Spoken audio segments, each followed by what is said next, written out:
Please note that the following conditions are met. Before installation, ensure the foundation is solid, fire-resistant, and supports at least 15 tons.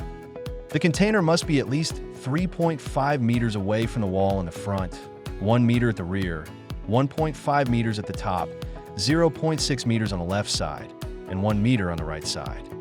Use a 20-ton or larger crane to lift the battery cabinet smoothly. Attach the lifting ropes to all 4 top lifting points.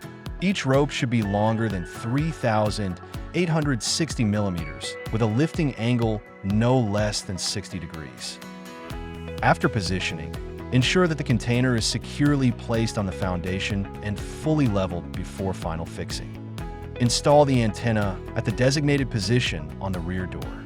Mount the fire hose cover and connect the grounding chain.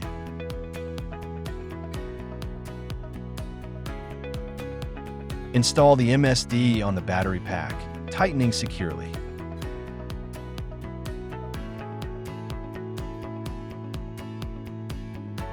Install the grounding wire at the grounding point indicated on the container shell.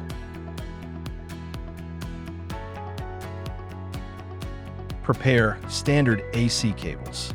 Insert the cables and connect them to PE, L1, L2, L3, and N terminals in order.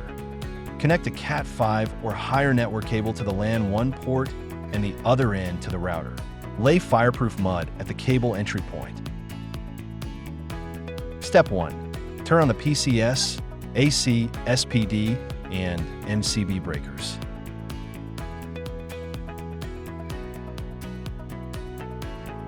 Step 2.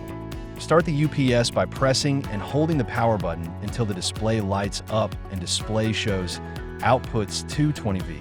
Step 3. Connect the battery inside fire control system box to ensure normal operation. Step 4. Turn the rotary switch to the on position to turn on the high voltage box. When the indicator light turns solid green, the system is operating normally.